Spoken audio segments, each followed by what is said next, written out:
How many of these cars are we going to see an increase on? Well, you're going to see it on that one, that one, that one, that one, and that one. It's going to be every single car. Tom Maioli is the owner of a new and used car dealership in New Jersey. With President Donald Trump threatening 25% tariffs on Mexico and Canada, Maioli says drivers could see a big price jump. How much of an increase could a consumer see? I think it's going to be a minimum of 5. It could be up to 15%. And with higher prices for new cars, used ones will also spike because there would be more demand. Tariffs on Mexico and Canada will cause an increase as some of the biggest car brands, including Ford, GM, and Stellantis, have plants in these two neighboring countries.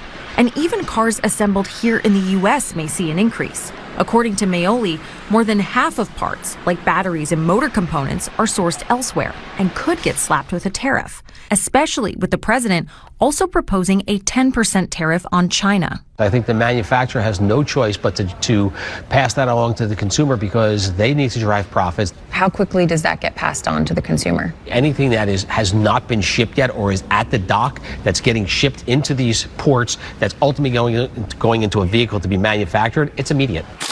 But that's not all. Repair parts and costs could go up too. How is this going to impact parts that are coming from a place like China? These brake pads come from China. Some of them come from Mexico. These brake pads could go up as much as 20%, which ultimately impact the cost to the consumer when they do that. So even if I'm someone that says, I'm not going to go buy a new car, I'm going to stay with my current car, I'm going to have to pay 20, 25% more. Sure, because if you're not buying, you're fixing. You got to keep the car on the road. You can't stop transportation. You have to get your family to work and to school. Now, tariffs could incentivize manufacturers to bring jobs to the U.S., but that's not something car companies can do overnight, taking as much as 18 to 24 months. Most in the auto industry, though, are hoping these threats are just a negotiating tactic. Nora? We will see. Kelly O'Grady, thank you so much.